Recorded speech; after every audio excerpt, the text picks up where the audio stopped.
सूरज से यूं आंख मिलाना मुश्किल क्या नामुमकिन है। सूरज से यूं आंख मिलाना मुश्किल नामुमकिन है और सीएम नीतीश को सीएम की कुर्सी से हिलाना मुश्किल क्या नामुमकिन है। 2005 से पहले अक़लियतों की समाज को, मुस्लिम समाज, यादव समाज को बुर्बक बना करके ये लोग बोरा और झोला में भर भर करके ये वोट लेने के बाद भी ये जब अक़लियतों और यादवों का ना हो पाए तो बिहार में किसका हो पाएंगे। क्या लग रहा है कि एमवाई समीकरण दरक गया? नहीं, एमवाई समीकरण में जो है मुस्लिम जो है एकदम जो है नीतीश कुमार। आप देखिए मुस्लिम की महिला जो थी, मुस्लिम महिला, वो समझिए कि 70% जो है नीतीश कुमार तीर छाप करके वोट करने निकली। मसौड़ी में 10 बूथ का प्रभारी थे नीतीश कुमार। जब महिला लोग जीविका दीदी लाइन लगी हुई थी तो हम लोग बूथ पे घूम रहे थे तो उस टाइम पूछते थे कि तीर कहाँ पर है, तीर कहाँ है, तो हम लोग बताते थे कि 1 नंबर पे है। लग यही रहा है कि फिर से नीतीश कुमार मुख्यमंत्री हैं। देखिए पूरी जनता ने चुनाव से पहले ही कमर को कस लिया था और मूड बना लिया था कि जिस तरह से 2005 के बाद से बिहार जिस तरह से विकास की ओर आगे बढ़ रहा है, जिस रफ्तार के साथ विकास हो रहा है। बिल्कुल, आप बताइए कैसा लग रहा है माहौल? माहौल का आप तो सुनबे किए होंगे कि बिहार में मुख्यमंत्री का सीट है ही नहीं।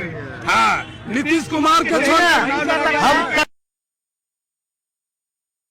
तो ये मुस्लिम समुदाय में किस तरीके का उत्साह है वो तस्वीर आपने देखी। आतिशबाजियां किस कदर हो रही है वो भी तस्वीर देखिए। और इसके साथ साथ एक और बड़ी खबर, और बड़े से स्क्रीन पर वो बड़ी खबर भी हम आपको दिखा देंगे, लेकिन साथ ही साथ तो पूरा टैली और पूरे 243 विधानसभा सीटों के आंकड़े क्या कह रहे हैं वो इस बड़े स्क्रीन पर समझने की आप कोशिश कीजिए। आपको जो भी स्क्रीन पर ये जगह नजर आ रही होगी, जो विधानसभा क्षेत्र नजर आ रहे होंगे, उसमें आपको भगवा रंग ही दिखाई, यानी कि ये स्क्रीन पटा पड़ा दिखाई दे रहा है। एक एक करके नाम तो ज्यादा है 243 विधानसभा सीटों की, इसके साथ साथ कुछ नाम आपको बताते हैं सिकंदरा के। और चलिए इस बीच एक और बड़ी खबर सामने आ रही है और इस बड़ी खबर का रुख कर लेते हैं। तो देखिए लगातार आंकड़े बदल रहे हैं, बड़ी खबरें लगातार हम पहुंचा रहे हैं और इस बीच खबर की सीएम सुरक्षा बढ़ा दी गई है। 500 मीटर की दूरी पर बैरिकेडिंग कर दी गई है। जाहिर सी बात है कि नीतीश कुमार भी खुद उत्साहित हो गए। इन आंकड़ों के साथ गाड़ियों की आवाजाही पर रोक अब लगा दी गई है, यानी कि सुरक्षा घेरे में सीएम आवास है। आवास के दोनों गेट पर सुरक्षा कड़ी कर दी गई है, यानी कि चप्पे चप्पे पर सीएम आवास की जो कह सकते हैं कि एक बैरिकेडिंग है, एक सुरक्षा घेरा है, मजबूत सुरक्षा घेरा सिक्योरिटी के पर्पज से वो दे दिया गया है। तो सीएम आवास की सुरक्षा जो है वो बढ़ा दी गई है। तो देखिए अब मुख्यमंत्री नीतीश कुमार के लिए भी आज का दिन बड़ा ही अहम है और बहुत बड़ा है, क्योंकि वो भी जिस आवास में बैठे होंगे वो सोच रहे होंगे, सारी चीजें देख रहे होंगे कि किस तरीके से हमने जो कैंपेन किया और जिस तरीके से हमारा ये लंबा 20 सालों का कार्यकाल रहा, कभी पीछे मुड़ के वो देखते होंगे तो लगता होगा कि जनता का साथ हमें किस कदर मिला है और वही साथ, वही भरोसा नीतीश कुमार पर आज भी कायम है। एक बार फिर से उस टैली की तस्वीर देख लीजिए और टैली क्या कह रहा है। तो टैली ये कह रहा है कि 243 में 243 रुझान सामने आ गए हैं, मीटर जो है 122 का, और इस मीटर को भी एनडीए जो है वो पार कर चुका है। और बता दें कि 196 का जो आंकड़ा है उस पर एनडीए पहुंच चुका है। दूसरी तरफ अगर हम बात करें महागठबंधन की, तो ये महागठबंधन सिर्फ और सिर्फ 42 सीटों पर इन रुझानों में अटका पड़ा हुआ दिखाई दे रहा है। तो एक तरफ दोहरे शतक की तरफ एनडीए बढ़ रहा है, तो दूसरी तरफ अब शतक से भी जो कम है वो महागठबंधन का आंकड़ा नजर आ रहा है। दूसरी तरफ बाकी जनसुराज पार्टी का हम जिक्र इसलिए कर रहे हैं क्योंकि करीब 2-3 सालों से लगातार मेहनत करते रहे। प्रशांत किशोर पैदल यात्रा पर निकले, अलग अलग गांवों तक पहुंचे, प्रतिनिधियों का साथ लिया, कई जो बड़े व्यक्तित्व हैं तो कुछ काम नहीं कर पाया।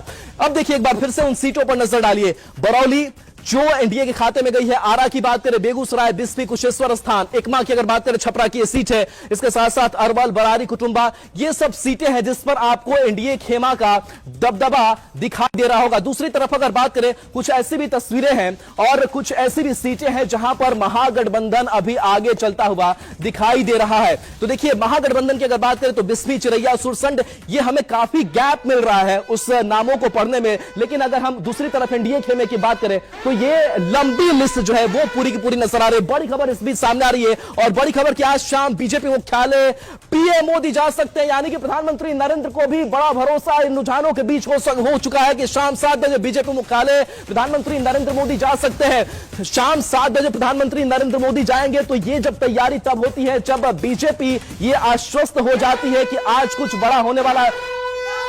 खबर अपने दर्शकों को दे दें, शाम 7 बजे बीजेपी मुख्यालय पहुंचेंगे पीएम और ये बड़ी जानकारी आ चुकी है।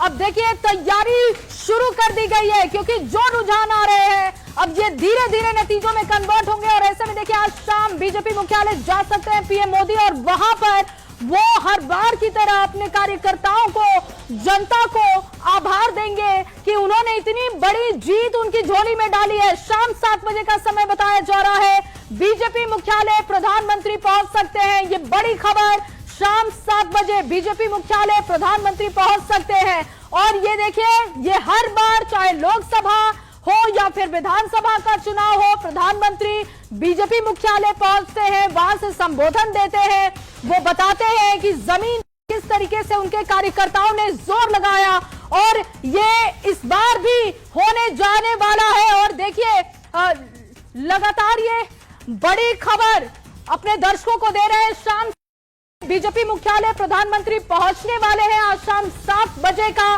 कार्यक्रम बताया जा रहा है। प्रधानमंत्री नरेंद्र मोदी पहुंचेंगे और वहां से बताएंगे कि जीत के मायने क्या है। फिलहाल जो टैली अगर आप देखें एनडीए के खाते में एक बड़ी जीत जाती हुई रुझानों में दिख रही है। फिलहाल हमको 5 है, 197 टोटल है।